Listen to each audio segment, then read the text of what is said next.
Dostlar, her yerdenizden hepinize selamlar, sevgiler. Bugün sizi harika bir çiftle tanıştıracağım. Onlar aslında yıllardır denizdeler. Motor yatla başladıkları deniz serüveni 33 fit bir yelkenli ile devam etmiş. Ve aslında %90 teknede yaşıyorlarmış bunca yıldır. 3 yıldır da karar almışlar. Tamamen %100 gece gündüz bütün mevsimler teknelerinde yaşıyorlar. Atılay ve Nüket Topel çiftiyle beraberiz. Hadi bakalım.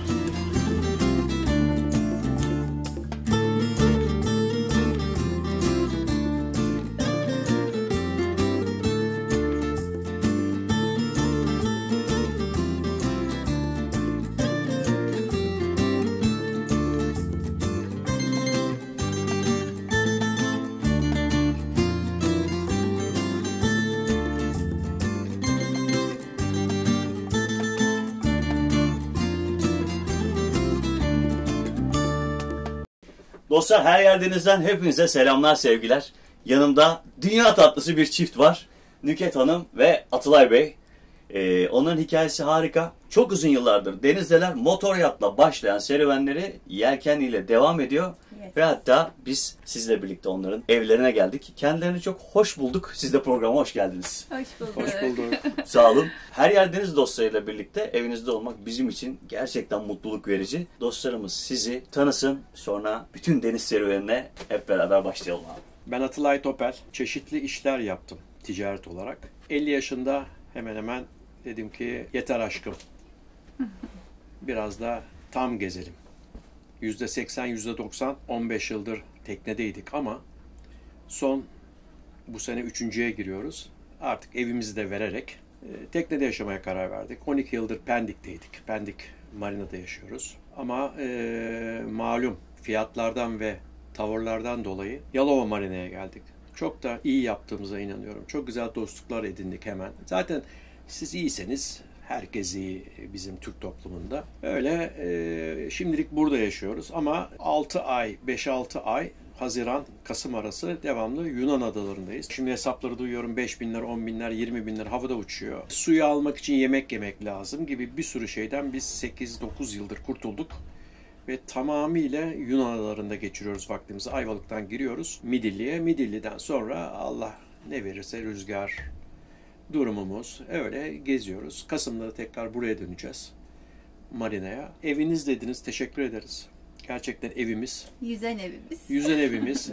Çok mutluyuz. Sessiz bir ortam. Hafta sonları çok güzel oluyor. Güzel dükkanlar var. Yalova'yı seviyoruz. Yalova çok ucuz bir yer. Ona değineceğim. Mesela bizim Göktürk, Kemerburgaz yaşadığımız yerde 750 lira bir saç kesmek. Oğlum 1100 liraya yakın veriyor saç sakal. Biz burada 150 liraya ben saçımı kestirebiliyorum. Nüket fönü keza öyle çok komik paralara oluyor falan derken Yalova'da yaşamaya başladık. Seviyoruz. Denizde de güzel bir yaşantımız var. Aşkım aslında kaptandır. %90'lar o deniz sever. Beni %40, %50 düşünün. Niye derseniz ben hızlı bir deniz yaşamından 38 knot'tan bir anda 6 knot'a düşünce ne oluyoruz dedim. Git bitmiyor Marmara 12 saat falan. Sonra alıştım. Hoşuma gidiyor. Elektrik bedava. Güzel panellerimiz var. Hemen hemen yok teknemizde. Onun için çok daha ucuz bir yaşantı. Onun için yelkenci olduk. Hikaye bence müthiş. Yani anekdot da harikaydı. Tabii ben şimdi tekneye geldiğimde hızlıdan biz aramızda sohbet ediyoruz ama evet. Her zaman dediğim gibi abi dedim dur programdan o heyecan programa kalsın. Ben de birçok detayı merak ediyorum. Siz de hoş geldiniz programa. Hoş bulduk. Ben sizi de tanımak isterim biraz. Her yerdeniz dostlarıyla. Yani çok seviyorum denizde olmayı, teknede olmayı. Artık tüm hayatım bu oldu. Harika. Benim merak ettiğim konulardan bir tanesi tabii ki deniz serüveniniz nasıl başladı? Yani siz şimdi eşinizi ikna mı ettiniz? Yoksa siz mi Atılay Bey'i ikna ettiniz? Kim kimi ikna etti? Hadi bakalım. Denize gelmek için. Ben mi anlatayım? Gene. Anlat yani. Peki. Birlikte başladık. Peki. İlk bir tanıdığım gazeteci vardı. İşte motor yatını satıyordu. Onu aldım. Ama oraya gelinceye kadar Avşa Yiğitler Köylü hemen hemen 6 yaşından beri orada olduğum için Sigal'le başlamış bir insanım ben. 5 beygir Sigal İngiliz. Deniz serüveni ilk öyle başlıyor. Yani. Evet. Pancar motorlarla. Tamam. Kayıklarla. Hep denizdeydik. Yazlık aldık. İşte bir 4.75 kayık aldık. Arkada 15 güzel balık tutardık. Rakımızı, rakı falan içerdik. Zevkli bir günlerdi. Nükhet öyle başladı. Sonra tabii baktım Deniz seviyor. O motor yatı aldık ama motor yatı Nükhet hiç sevmedi. Hiç o Bir zaman gece böyle bir kalmadı. sevgim Fenerbahçe yoktu yani. Marina'daydık. Güzel Belleville'nin önündeydi yerimiz falan. Ama Nükhet hiç ısınamadı bir denizci olarak, onu görmedi. Ve biz de bir sene sonra bir kere kötü bir başımızdan olayla kaldık Zaten adalar ondan arasında. sonra. Çok kötü bir dalgalarda kaldık. Bizi bir gulet çekti Fenerbahçe. Motor stop etti ve Stop oğlumuz etti. var. Oğlumuz çok küçük. Çok Bebek daha. korktum o zaman. Ben bunu satarım dedim. Ben bu ızdırap çekmem. Sattık. Aradan bir 5-6 yıl geçti herhalde. Bir arkadaşımız var gene bahsediyor. Şöyle yelken böyle yelken. Ben de halat bile bilmiyorum.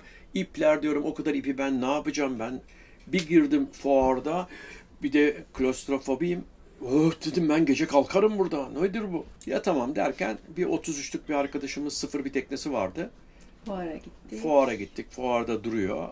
Binememiş hanımı. Biz bunu alırız, almayız. Aldık ve öyle başladık. O zaman Nükhet'i gördüm ki. Yelken dünyasına Evet. giriş yaptınız. Evet. Ve Nükhet Artık motorun stop etse de Aynen. yelkenimiz evet, var dediniz. gidiyoruz. Aynen. Sonra işte Nükhet yolda yemek yapıyor. Çok zevkli şeyler yapıyor. Mudo'ya gidiyor. Deniz dükkanlarına, West Marine'e gidiyor. Yani çok ciddi şeyler alıyor. Eyvah dedik yani, kapıldı. Çok kapıldı. Evde kalmak istemiyor. İlk 2 sene Webasto'muz yok. Resmen Olsun diyorum, yine teknede soğukta kalacağım. kalıyoruz. Böyle şupur şupur damlıyor tavan falan. Ama gene de Nükhet kalacağım diyor. Ben gideceğim diyorum. Ben alışamadım bir türlü yani bu yaşama. Ufak bir yaşam. Derken işte Kenan Kalalar arkadaşımız bu teknenin sahibiydi 1 yıllık. O da büyük bir halbarkesi alıyordu. Biz bunu aldık. Bayağı da bir yapılı, çok titiz bir kişi. Ondan bize geçti. Biz ondan sonra dedik ki artık ufak ufak yaşamına geçelim. Biz öyle bir başladık. Öyle gidiyoruz. Şöyle söylüyorum, hep ben bunu herkese söylüyorum. Bakın diyorum, ben bu teknede miçoyum. Tamam. Belli her şeyi biliyorum. Tamam, götürüp getiriyorum. En iyi kaptan tekne geri getirendir falan ama bunu hanım bana cesaret vermese, biz Karadeniz gezisine gittik 2 ay. Evet. Gürcistan'a kadar Rally. gittik. Ben Şile'de dönüyordum. Yok dedim, dönelim. Hayır O dedi. hayır dedi. Sonuna kadar gideceğiz. Gürcistan'a yapacağız. kadar gideceğiz dedi ve döneceğiz dedi. Hep Gittiğimiz dalga, insanlar, rüzgar. eşleri hakikaten çok zorlandı, bittik. Kötü bir deniz ama bak Fatih de onu söyledi. Nükhet ablayla konuş. O denizcidir, Atılay Usturmaçadır. Evet, az önce dedi. Fatih Aksu'yla konuştuk telefonda. Fatih Hakikaten ya. öyle. Serkan, çok tatlı insanlarla bir aradasın. Harika olacak. Bekliyorum dedi Fatih Aksu. Fatih abiye de buradan selamlar bu arada. Ay, Selam. ay, Bir çok tane seviyoruz olsun, onu. Çok seviyoruz. Heyecanla da bekliyoruz. Hatta seni şöyle Fatih bir abi. şey düşünüyorum Fatih'e. Allah nasip ederse ben yolcu ettim onu. 1. İnşallah bölümü seyrederseniz karşılayacağız mı? Fatih Aksu'nun. Sabah 6'da ben yolcu ettim Nükhet'le. İnşallah karşılamaya da İnşallah. gitmek istiyorum. Çünkü yapacağına hiç inanmıyordum. Bu dedim Yunanistan'dan döner. Bir şeker çuvalıyla çıktı yola. Ama bravo kardeşime. 5 senedir denizlerde. İnanılmaz Harika. işler yaptı. Benim onların onda birini yapacak ne gücüm var, ne kuvvetim var. Onun için Büyük bravo başarı. kardeşime. Kesinlikle cesaretinden dolayı kutluyoruz. O az önce dedi ki çok tatlı insanlarlasın. Orada dedi kaptan Nükhet abladır. Usturmaça. Atılan usturmaçadır. Söyle.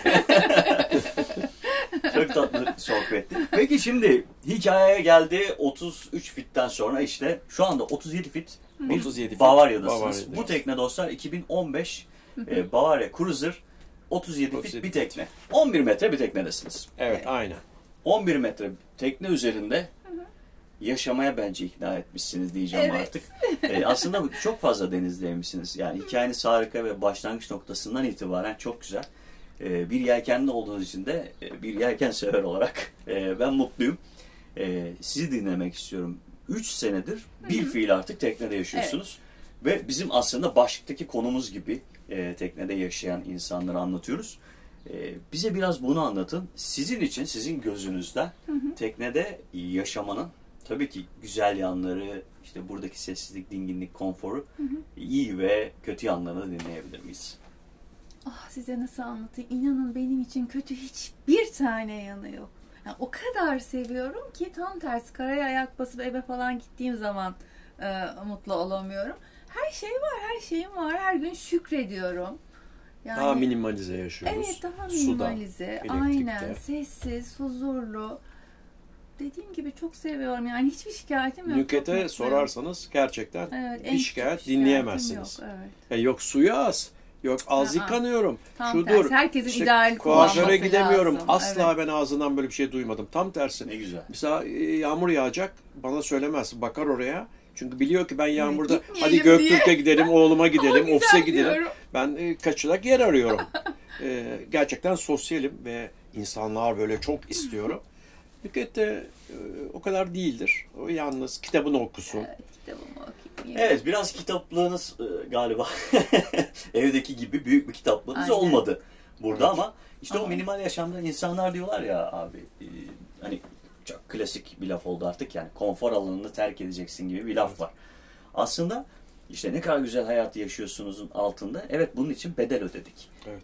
deniyor. Çünkü neden? O büyük kitaplığınızdan vazgeçtiniz. Büyük gardıropunuzdan Aynen, vazgeçtiniz. daha Bahçemizden minimalist. vazgeçtik, havuzumuzdan vazgeçtik, işte Ama- fitness'ımızdan vazgeçtik. İşte aslında bu Hiç. vazgeçiş, havuzunuzdan vazgeçtiniz. Size her yer havuz, Evet. her yer deniz, bravo. bahçeniz. Az önce Bravo. girdim. Kış bahçemiz Şu anda var. işte görüyorsunuz belki kış bahçesi. Evet. Hemen bir fesleğen karşılıyor sizi. Aynen. Biberler, Bitkilerimiz, çiçeklerimiz. oradaki biberler falan. Ya önemli değil. Ondan, o küçük alandan mutlu olabiliyorsunuz. Bunun karşılığında size deniz inanılmaz bir özgürlük veriyor. tabii Neler ki. veriyor yani. Ben biraz orasını dinlemek istiyorum. Yani bizi takip edenler şu anda denizde yaşayan insanın işte en güzel tarafları, o güçsel boyutunu biraz anlatır mısınız bize? Alarga'da kalıyoruz. Canımız istediği zaman yemeğe çıkıyoruz, alışverişe çıkıyoruz. Alarga'da kalmak bile büyük bir huzur yani, böyle karaya bağlı olmadan. Deniz çok güzel. Hani sporda orada yüzmek falan, yine sporumuzu yapmış oluyoruz. Her şey çok güzel. Bilemedim aşkım. Şimdi aşağıdan beni dürtüyor. Sen geç diye. Ben çok Ama birkaç defa başkalarını da seyrettim şeyde. Serkan'ın programlarında. Ya hep erkek konuşuyor. Yani bayanlar çok az konuşuyor. Ben de Abi bir Nüket'e de ben dedim ki. suçlanıyorum burada. Ha, Mesela ben yani- şey diyorum. Evet. Evet mesela sizin nasıl diyorum. Ya katık takıl. Alttan işte diyorsunuz ya, bunlar görmediğiniz yerler. Alttan Evet. Ya diyor, çalışılıyor beni dürtüyor aşağıdan diyor. devamlı. dinlemeyi Ha çok diyor, evet severim. şimdi ben anlatayım diyor. Hakikaten. Nüket Dinleyici, çok iyi bir konuşmaz dinleyicidir. gerçekten. Evet. Dinleyicidir. Okurum, İçinde aslında dinlerim. bana anlattıklarını burada bence dökemiyor. Bir şey dinlemek istiyorum abi. Ben sizin tanışma öykünüzü dinlemek istiyorum. Çünkü Nükhet Hanım gerçekten yani o kadar naif ki. Yani işte Ben de ona aşık oldum zaten. Benden tam tersi 360 derece bir insanla evlendim. bize anlatır mısın abi? Lütfen siz de lütfen katılın. Bize biraz anlatır mısınız? Bu iki insan nasıl bir araya geldi? Evet, çok gerçekten zor oldu. Zor. Şartlar çok zordu. Ben profesyonel bir diz jokeydim. Ondan sonra müzik dükkanım var. Osman Bey gibi İstanbul'un bayağı bir işlek Yılmazlar Pasajı'nda. Hayatım gerçekten güzel. Hızlı bir hayatım var. Bir gün dükkana bir bayan giriyor. Kendisi Nükhet Hanım. Sizde klasik kaset var mı diyor. Ben de diyorum ki ya valla işte 2-3 tane şurada var diyorum işte. Ben de bilmiyorum Mozart nedir, işte Chopin nedir falan. Ha çok güzel diyor, ben bunları alayım diyor. Ama diyor İstanbul'da hiçbir yerde bulamıyorum. Size gelecek mi? Hiç merak etmeyin diyorum. Kestirdim mi gözüme? Hiç merak etmeyin. Bütün seriyi alacağım ben, satacağım size falan. Hakikaten de bir gün sonra Kent Plağı arıyorum. Ne var ne yok getirin, bu duvar boş diyorum. Raflar doluyor. Klasik. 2-3 gün sonra Nükhet geliyor. Ah inanamıyorum falan diyor. Ben de yanımdaki çalışan bayana diyorum ki sen kaç bakayım geriye, servisi ben vereceğim. Gidiyorum yanına, işte konuşacak bir konu yok. Lan ne konuşayım, klasikte anlamıyorum ki konuşayım. Demeye kalmıyor. Orada gözüme bir kaset ilişti. Üstünde Dvorak yazıyor. Dedim Dvorak'ın yeni kaseti geldi dedim. Onu ister misiniz dedim. Hani Dvorak meğerse Dvorak'mış bir. İkincisi Dvorak, ben öldüğünü bilmiyorum tabii. Hiçbir şey bilmiyorum. Yaşım 20. Yeni kaseti. Sanki geçen hafta kaseti yaptı Ay, da çok ayrı. yenisi geldi diyorum Nükhet'e falan. O da beni bozmuyor. Gayet dediğiniz gibi naif bir şekilde. Yeni dünyadan çok güzeldir şudur budur. Tabii ben yerin dibine giriyorum. Aradan gene ben bu kasetlerin parasını almamaya çalışıyorum ama Nükhet asla öyle bir şey olmaz diyor. Gidiyor. Aradan gene bir 5-10 gün geçtikten sonra kendimden eminim, her istediğime sahip oluyorum diye yanımdaki bayanı, çalışanın Nükhet'le arası çok iyi, aratıyorum. yemeğe davet et falan gibilerinden. O da ufak bir kız tabii. Ben 20 yaşlarında, 15 yaşlarında bir kız. Diyor ki Nükhet abla nasılsın, iyi misin? Patronum sizle yemeğe çıkmak istiyor. Hani Sakıp Sabancı'nın asistanı arar ya. Nükhet'ten tabii acayip bir cevap. Hayır, bir daha bunu duymamış olayım, oraya da gelmeyeceğim diye. Tabii ben neye rezil olayım? Oradan hayır aldık, kıza rezil olduk. Kendimizi kaybettik falan. Yok dedik. Hakikaten de 3 gün, 5 gün, 10 gün, 15 gün kimse gelmiyor. Kasetler kaldı ayrı. Nükhet gelmiyor ayrı. Kız kardeşimle annemi Bodrum'a götürüyordum. Yoldan o zamanlar araba telefonu var. Onu aradım. Size birisini vereceğim dedi Burçin. Ve Nükhet'i verdi. Dedim ki ben 15-20 gün orada yokum. Rahat rahat gelin dükkana, ben yokum dedim. Olur mu falan dedi. Telefonu kapattım. Çarşıda yürürken çok güzel bir gözüme deniz kabuklarından ama inanamayacağım güzellikte bir kolye gördüm. Ve kolyeyi satın aldım. Getirdim işte Nükhet'e hediye ettim. O gün dedim ki 15-20 dakika bir vaktin var mı Nükhet? Var dedi. Bizim orada bir Aztek bar var. Oraya gittik. Tabii şimdi Nükhet'e ne seviyorsun dedim. Nükhet klasikten başladı. Yani müzikten çıktı. Oradan buradan derken kıyafetlerden ben ne anlatayım? Kovboy filmi mi anlatayım? Kot pantolon mu anlatayım? Disko müzik mi anlatayım? Farklı farklı şeyler. Eyvah eyvah. Sonra dedim ki senle dedim 7 ay sonra evleneceğim. Söz veriyorum dedim. Kandırmıyorum. Ne olduğunu anlamadan o da kabul de etmedi, kabul de edemedi. O da derken kargaşayla başladık. Derken 7 ay sonra sözümde durdum. İstedik ve içinde evlendik. Hemen bir yıl sonra da oğlumuz oldu. Ve o gün bugündür çok nadir kavga ederim. Hiç etmez. O zaten etmez. Ben sinirliyimdir. Çok güzel bir yaşantımız var. Dünyaya bir daha gelsem gene karımla Nükhet'le evlenirim. Ne güzel maşallah ya. Evet. Allah sağlıkla Evet. nice uzun yıllar denizin üstünde. Tabii o zaman da Böyle. işte yine denizle alakalı bir deniz kabuğu bir tane. Evet, deniz Bak kabuğu. gerçekten. Enteresan değil mi? Gerçekten. Deniz. Hatta Nükhet'in şöyle bir şeyi var. Absürt bir şeydir. Anladım. Öldüğüm zaman diyor Evet. benim deniz kabukları sadece olacak şeyimde. Toprağın sadece diyorum deniz kabukları. Yeşillik istemiyorum. İsim Deniz yazan kabukları şeyde isim diyorum, yerde de yelken orada da şeklinde. yelkenler şuradan öyle bir şey istiyorum diyor. Hatta bazen daha da ileri gidiyor. Gömülmek nedir diyor. Atın beni balıklara diyor. Yani iyicene uçmaya başladı. Ben de işte karadan kopmamaya çalışıyorum. Ya uzun yıllar bunlara ihtiyacımız olmamasını düşünüyoruz tabii biz. İnşallah. Çok uzun yıllar sağlıkla İnşallah. ihtiyacınız olmasın. İnşallah. O deniz kabukları sağlıkla hep elinizde olsun. İnşallah. Denizin Yastıklarım içerisinde. bile deniz kabuklu. Hatta Aynen. dünya turuna. Her şeyimiz. Çok güzel. Bakın görüyor musunuz? Mesela Nükhet dünya turu istiyor. Büyük bir hevesle Okyanus istiyor. geçmek istiyorum ama ikna edemiyorum. Benim hiç öyle bir derdim yok. Söylüyorum bizim neydi Ozileri biliyor musun? Biliyorsun. Onlar devamlı yakın arkadaşlarımız. Diyorum ki ne yapmaya gidiyorsunuz? Selamlar onlara da. bu arada. Evet. 2 tane palmiye, 2 tane kırık ev göreceksiniz diye gittiniz oralara.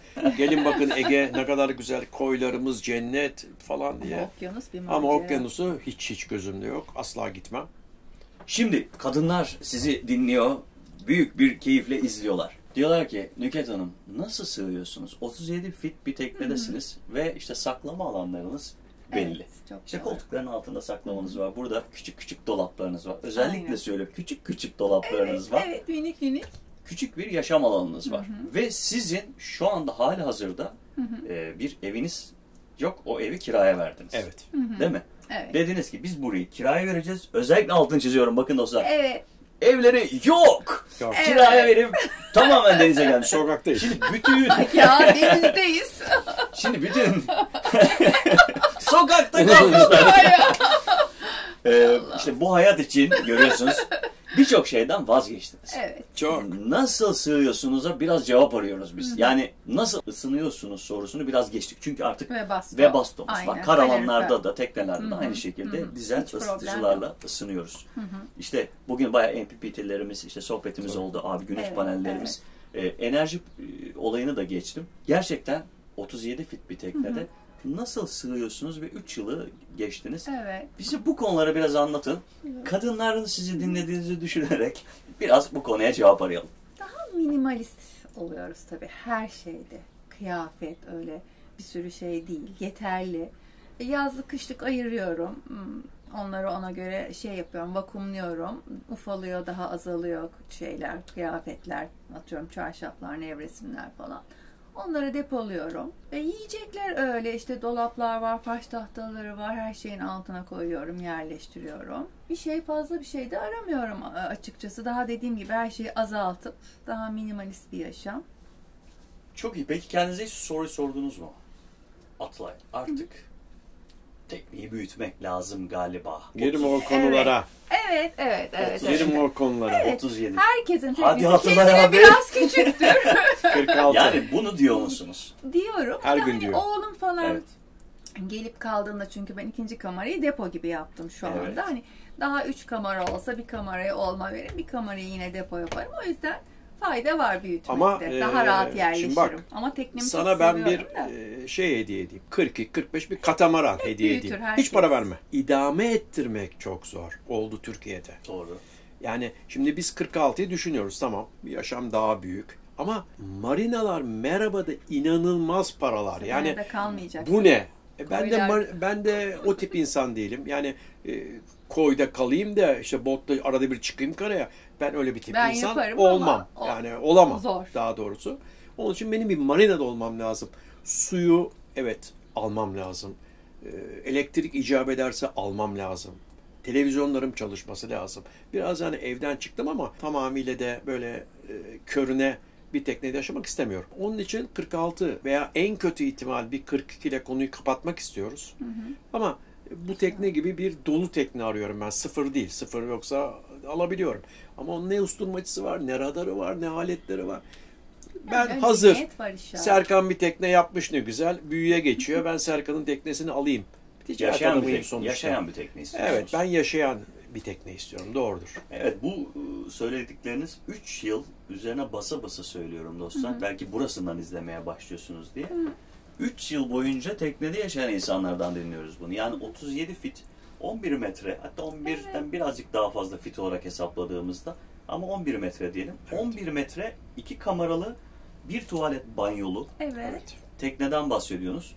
Bu arada bu teknenin incelemesini birlikte yapacağız. Söz mü? Tamam. Ya en azından siz Tamam. bu tekneyi bir görün.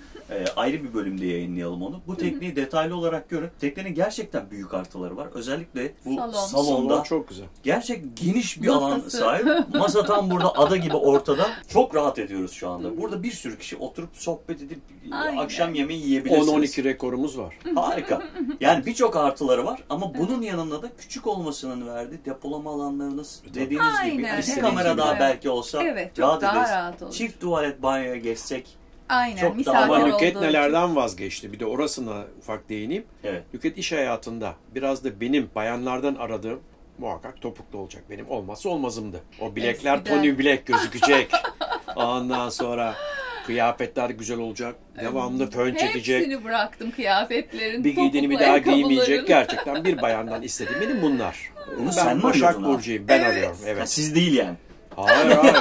Ben istediğim için gerçekten Nüket'in giydiği ayakkabılar sonsuzdu. Bence Hep ama o topuklu. şöyle olmuştur. Sen istediğin için değil, senin bu isteklerin olduğunu bildiği için Nüket Hanım biraz daha Evet, bunu o da bildiği Akrep için ona Burcu. göre. O da Akrep Evet. Burcu. Aynen. Onun olayın için farkında diyelim. evet. Yes. Şimdi bakın inanın ama inanın 10-12 Hiç yıldır ihtiyacımız olmuyor ki. Bir şort, tişörtlerim bir tişört. oğlum diyor ki Yazın çakma değil mi mayo. baba? Çakma oğlum. Çakma ne var yani? Ben çünkü bir şeye sarılıyorum. Hemen beyaz siyah oluyor. Bunun orijinal Lacoste olsa ne olur?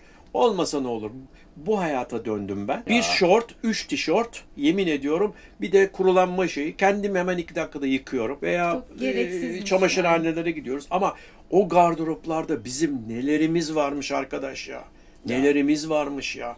Gereksiz. Kullanmadığımız eski nelerimiz varmış. Şimdi Nüket'le beraber New Balance'larımız, işte şortlarımız, tişörtlerimiz. Yazın bir tok, Hayatımız mayo bu. şort, evet. Benim bir tok hakikaten. Bir tok ile bütün yazı geçiriyorum. Hiç öyle 5.000 olmuş ayakkabılar, 6.000 olmuş umurumda değil. Gerçekten. Şimdi artık zenginlik şey oldu böyle aptal hissediyor. Yani gidip bir yerde tosta 1000 lira vermek onu daha bir kaliteleştirmiyor. Bence aptallaştırıyor. Aptal, salak oluyor benim için. Benim için, başkaları için süper olabilir. Kızmasınlar bana ama bu yaşantıya geçtikten sonra İnsan paranın, her şeyi anlıyor, evet. dediğim gibi ufak yaşamın, bir şortun ne kadar kıymetli olduğu, bu kadar insan. Zaten tosta 1000 lira verip bu hayata geçmeyi bence düşünmeyin. Çünkü Değil mi? tosta 1000 lira ödeyip bu hayata geçtiğinizde o 1000 lira ödediğinizden mutsuz olmuyorsanız bu hayat bence size göre değil. Çünkü mutsuz olmanız lazım. Evet. Rahatsız etmesi lazım. Bu dünyada biraz değil mi? Yani o minimalin de verdiği kısıtlı imkanlarda başlıyor birazcık ister Tabii. istemez. Tabii ki. Sonra diyorsun ki ya arkadaş yani bunlar hakikaten çok da lazım değilmiş bize. Hiç değil. öyle. Şimdi siz Evet, ya biz evet. kendimizden biz teknede yaşamıyoruz tabii. Küçük bir kayıkla başlıyoruz. Yaparsınız. İste yeter. Evet kesinlikle öyle. İste yeter. Bunun için biz gerekli çalışmaları yapıyoruz yani. Çalışmanın dışında inanıyoruz da. Farkındasınız. Ama iki hayatı çok güzel anlattın abi. Mesela dedi ki ben Alırga'da yapamam. Yani ben suyumu Yapamam. sürekli kayıkta taşı, Evet. elektrik problemi. Ben Biraz hafif lüksüm ben. Evet, kıştan kara yapacağım. Hemen ayağımı atacağım. Evet. 220 elimin altında olacak. Evet. Çünkü Evet. göreceksiniz dostlar. Eş dostla konuşacağım, Küçücük- merhabalar diyeceğim. Evet, küçücük teknede 3 tane televizyon var. Evet. 3 tane Enteresan ama televizyon. yani 37 fit teknede burada var, kamerada Arkada var, kamerada var. o da yukarıda seyrediyoruz. İnanılmaz. Sırf biz programı yapacağız, bu programı yapacağız ve izleyecek diye Atılay abi her yere televizyon koyuyor. Televizyon ya. Ya Evet. gerçekten Aile. çok keyiflisiniz. Mevzuyu çok güzel anlatıyorsunuz. Ben ilk geldiğimde hızlıdan bir sohbet ettiğimizde bir Alman gazetecinin de galiba değil mi? Evet. Anlattığın hikaye. Evet, Ya abi bunu muhakkak yayında da anlatır mısın dedim. anlatırım. Ondan Çünkü benim bahsedersen, hayatımı gerçekten değiştiren- değiştirdi benim. Evet abi. Anlatmadığım ufak bir şey daha var, onu da söyleyeceğim. Lütfen. Yeğenimin evinde Almanya'da Münih'te kalıyoruz. Televizyonda tabii anladığım kadarıyla yanımda da abim anlatıyor. Bir şey çıktı, büyük bir zengine röportaj yapıyor. Diyor sizce para nedir yani ne kadar zengin oldunuz, ne oldunuz, ne bittiniz? Adam diyor ki gayet sakin bir cevap. Bakın diyor dostlar diyor. Para bir numaradır. Banka hesabınızda duran bir numaradır. 1 olur, 5 olur, kötü günleriniz olur, eksi olur, iyi günleriniz olur, milyon dolarlar olur ama hepsi bakın diyor bir numara değişir. Eğer siz bu numarayı, buradaki meblağları sevdiğiniz işlerde, sevdiğiniz hobilerde ve sevdiğiniz insanlarla harcamazsanız, zaman geçirmezseniz numara kalmaya devam eder orada. Yükselir, yükselir, yükselir. Ama sizin bir karides yerken 5 karides yerken 1 kilo karides vücudunuza nasıl zarar veriyorsa bu parada da böyle bir durumu var. Deyince gerçekten Nüket'e ben bunu anlattım ve tam 50 yaşımda Nüket'e yeter dedim. Yeter ya ne olacak yani Sonu yok. 1 kilo yemeyiz hakikaten 4 karides yeriz ama istediğimizi yaparız. Adamların milyon dolarlık tik evlerinin önüne ben çapamı atarım. O adam 5 milyon euro vermiş oraya ve ben orada denize de girerim. Öyle bir hayata başladık. Yani o güzel. İkincisi gene beni dünyada güldüren bir şey vardı. Bir çocuk saçlarını kestiriyor. Spiker yaklaşıyor işte. Mohikan gibi böyle buradan oraları kesmiş. Burada böyle dik dik duruyor bunlar. Sen diyor eve nasıl gideceksin? Baban kızmayacak mı diyor. Çocuk dönüyor diyor ki babamın diyor saç tipine de diyor dedem kızarmış diyor. Yani hakikaten de her dönemin kendine özgü bir şeyleri var. Evet. Özelliği var. Çok güzel bir cevap verdi. Bayıldım ona. İşte onun için pek artık hayatımız böyle. Evet abi çok güzel örneklerin. Saç örneği de bence harikaydı. Saç örneği de beni etkilemişti. Evet, insanları bazen işte programı izleyenler gerçekten aslında bunları duymak evet. istiyorlar. Yani nasıl o psikolojiye girdiklerini insanların nasıl yani diyor küçük bir alanda yaşıyorlar. Kendi Hani bazen akrabalarımız anlamıyor. Annemiz Nasıl babamız yapıyorsunuz anlamıyor diyor yani. bana. Evet. Onlar da öyle. Ama burada saç Yani. örneği çok güzel oldu dönem olarak. Evet. Evet. Barış Manço'nun da var öyle bir hikayesi mesela. Şimdi hazır benim de saçlarım uzun. Neden saçlarınız uzun diyor. Sizinki işte neden bak. kısa diyor. Ha işte. Yani Değil mi? aslında hikaye böyle Evet. birazcık. Birbirine karışmak. Yani Herkes Türkler tutup da çok yabancı şeyleri seyrediyoruz. Denizde yaşayanları, dünyayı gezenleri. Arkadaş çocuk olmaz diyorlar bizim Türkiye'de. Ya, çocukluda var bir sürü gezen. Ya bebek doğuyor, öbür bebek doğuyor. Olmaz Onlar diye bir tuhaf şey mı yok. büyüyor? İstemek önemli. Bir şey mi büyüyorlar? Olmaz. Niye olmasın? Aynen. Oluyor işte bak. Evet. En iyi şekilde büyüyor ediyor. Yani kimseye karışmaması lazım. Kesinlikle. Aslında Deniz söylüyorum sevmiyor musun? Tamam sevmiyorsan seninle uğraşmam ben. Seni sevdirmeye de kolay zaten ulaşamıyoruz. Biraz bir yerinden bir sevgi olacak ki biz ona bir artılar koyalım. Zaten şöyle inanın şu anda programımızı buraya kadar izleyenler illa bir taraftan o deniz sevgisi olan ya da hayali olan insanlar Yakalım. ya da nasıl oluyor ya bu merak. Deneyelim. Biraz da şey var çünkü kaç paraya yaşıyorlar ki aylık orada ne kadar gidiyor? Kaç Karada paralık- yaşamaktan daha Kaç uygun. paralık bir tekne ki falan gibi. Hazır buralara gelmişken işin karaya göre maliyetinden bahsetmek istiyorum. Çünkü çok enteresan bir şey söyledi. Bizim aidatımız şu kadar dedi. Aynen. Yani Aidatımı tekrarlayayım ben. evet lütfen. Göktürk Kemerburgaz emlak işi yapıyoruz. Biz de Evet. orada Kemerhil'de oturuyoruz. Bahçe katı bir daire. Maliyetleri de kaptım sizin için. Bahçe katı bir daire. 250 metrekare düz. Arkası bahçe. Önümüz hemen havuz. Evimiz tamam güzel. Her şey iyi. Ama sadece çıplak aidatı bu sene 11.000 lira. Doğalgaz, elektrik ve su yok. Demirbaş yok. Böyle bir yaşamdan buraya rakam söylememde şey var mı? Marina rakamı. Yok hayır. Tamam. Tamamen örnek olur. Özellikle Evet. sadece tabii ki bugünün 30 Nisan 24. 2024 rakamını iletiyoruz dostlar. Tamam. Özellikle Evet, altına çizelim. evet. Eski değil, yeni değil, önümüzdeki değil. 37 fit bir tekne için konuşuyoruz. Evet. Bize arkadaşlar söylüyordu ya bir de Yalova'ya bakın. Hayatınızda bir 45 dakika sadece gemi yolculuğu olacak, fark edecek dediler. Buraya telefon açtım. 130 bin lira 19 ay dediler. 1,5 sene. 20 bin lira teki aylık, teki Tabii, 6 tabii, bin tabii. lira. Şöyle söyleyeyim, sizin 11 bin lira aidatınız İşte düşünün. 132 bin lira mı yapıyor abi? Evet. Sadece aidatımla ben Siz burada sadece- kalıyorum. Evet, çok güzel oldu aslında. Evet. Evet. Sadece ödediğiniz aidat ücretini Aidatla marinaya biz veriyorsunuz. burada marinaya veriyoruz. Aynen bunu- doğrudur. Altını çizelim tabii. 11 Bir de bin lira aidat da kullanmıyoruz, neymiş evet. yahu diyorsanız Ama İstanbul için Evet. düşünmenizi... 4-5'ten aşağı yok. Evet, İstanbul için düşünmenizi özellikle Aynen. Ha yani bilmem İzmir'de ne ben kadar, şöyle Manisa'da ne söyleyeyim. kadar. Bizim kendi oturduğumuz yerde 150 TL biz aidat ödüyoruz. Apartmandır ama o. Apartman. Düşünemiyorum. Ya Valla başka İstanbul bir şey yok. yaşam pahalı. Gerçekten. Yani nelere indir... Ben İstanbul'da yaşadım 6 sene. Evlendikten sonra artık dedim ki ben bu kaosun içinde olmayacağım. Bravo bak Ve genç bir- yaşta anlamışsınız Hep bunu. bir kasaba hayatında yaşamak istedim. Evet. Şimdi eşimle kızımla bir kasaba hayatında benimle de bir gün program çekelim. Çekeceğiz. Biz çekeceğiz. Biz de anlatalım bir gün. Bizim de var. Bizim de var bunlardan be. Biraz öyle rol çaldım. Rol çaldım ya. Bizim de var deyince şimdi benim Vallahi ya. tekel marketim olduğunda geldi aklıma? dükkana devamlı geliyorlar. Ya Atılay işte rakının diyor o zaman Paşabahçe var numaratörü çok güzel yazılar. Paşabahçe'ydi. Bir rakı ver diyor. Güzel de 2 balık aldım diyor. Akşam diyor öyle bir götüreyim diyor. Şimdi gidiyor adam o kadar istiyorum ki. Lan diyorum ben de balık alayım yazlığın da var. Alayım rakıyı da güzel bir rakı gideyim. Ben rakıyı daha koyuyorum balığa. Bir içiyorum. Ay bu ne acı. Hani bizim de var ya yazdığımız var. İşte param var, her şeyim var ama yani olmuyor. Ondan sonra içkiyi gerçekten içmiyordum. Bu hayat ufak ufak beni içkiye de başlattı. Yok az Rakıyı az. ben 2 duble içiyorum. Fazla bir şey içmiyorum. Çok içmez. Yani Nüket Hanım içiyor. Ben daha çok O daha severim. rahat bu konuda. Bilmiyorum ya. Böyle işte. Güzel. Vay çok güzel. Yani keyfiniz bol olsun. Yani Herkese tavsiye her ederiz inşallah. kadehinizde hani Evet. vardır ya o yüzlerin güldüğü. Aynen. Biz şükür- Kadehler Şükrediyoruz. havaya Kesinlikle. kalktığında Biz Evet. şükrediyoruz. yani evet o şükretmek ve o gülümseme Yani Çok evet. şükrediyoruz. kederden değil yani mutluluktan için her zaman. Evimizi hiç aramıyoruz. Evde benim en sevdiğim neydi biliyor musun? Şömine. Şömine, ateş ve mum hastasıyımdır. Onu da ne yaptım? Bak her Buraya yerde aldı. mumlarım var arkada Resimler orada. atarız. Ama Ve esas şömine aldı Serkan üstte. bir saniye Öyle etil mi? alkol Aa, gösteririm. evet. Şömine. Akşamları Orada yanıyor. onu Yanıyor, yakıyorum. evet. Evet. Yanıyor.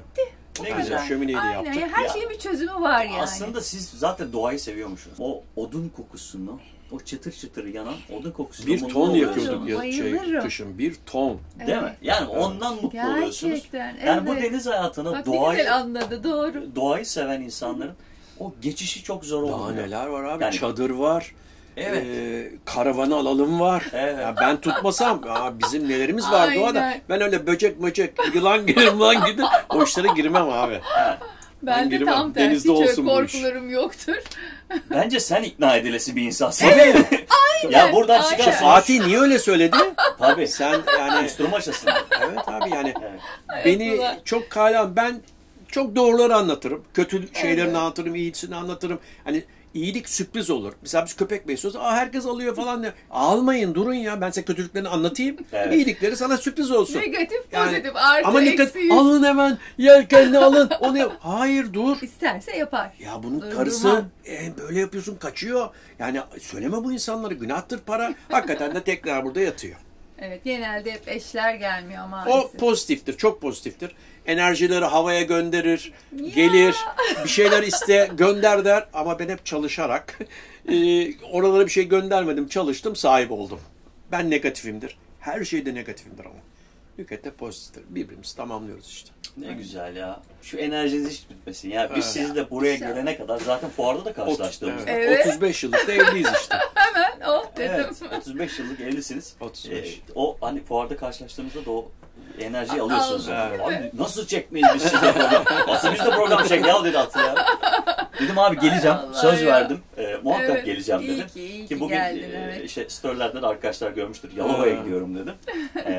Sürprizleri sizdiniz. Ay canım. Bizim Her Yerdeniz'in en güzel taraflarından bir tanesi. Bütün bölüm çektiğimiz dostlar birbirleriyle bir şekilde bir yerde karşılaşıp arkadaş oluyorlar. Evet, Evet. doğru. Bizim kendi Ve arkadaşlar çok iyi. evet çok iyi. Hepsi birbirini tanıyorlar. Gerçekten. Gittikleri şehirlerde çünkü herkes başka şehirde. Kimisi İstanbul'da, kimisi İzmir'de. Evet. Ama buluştuğun Muğla'da. yerin işte, buluştuğun Bir yer yerde, belli. evet, birbirlerine aborde oluyorlar. Evet. Aynen, İnanılmaz aynen. dostluklar doğuyor. Gerçekten Hiç kötü öyle. dostluklar yok. Bak Karadaki inan bana. gibi değil. Ya. Denizdeki dostluklar da çok Ya benle farklı. anlaşıyorlar ya. Ben zor bir insanımdır. Ya benle anlaşıyorlar. Yok bence sen kendini öyle görüyorsun abi. Deniz yüzlü insanlar diye bir tabir vardır. Hatta bir programdı bu. Televizyon programıydı. Benim de böyle Evet geçmişten, deniz yüzü insanlar geçmişten te- izleyip televizyon bir gün çıkıyor. ben de böyle program çekeceğim dediğim program serilerinden bir tanesi. TRT'deydi galiba o. Evet, o deniz TRT'deydi. yüzlü, aynen öyle. Deniz yüzlü insanlar, birçok insan denize çıktığımız ya da program çektiğimiz o yüzünüze yansıyor. O denizin bilmiyorum kendi enteresan bir o iyot kokusuyla verdiği bir hava mı vardır? O gülümseme, o tebessüm. Bitmeyen yazlık ya. Evet. Ama o Bitmeyen mutluluk yazlık. yüzünüze yansıyor. Bu hiçbir zaman olmasın. Ben Her Yer Amin Deniz inşallah. dostlarının da bölümde olan değil, o dostların da sizinle denizde karşılaşacağını biliyorum. Nükhet Ne Hanım, güzel. Atılay Bey bunlara lütfen hazır olun.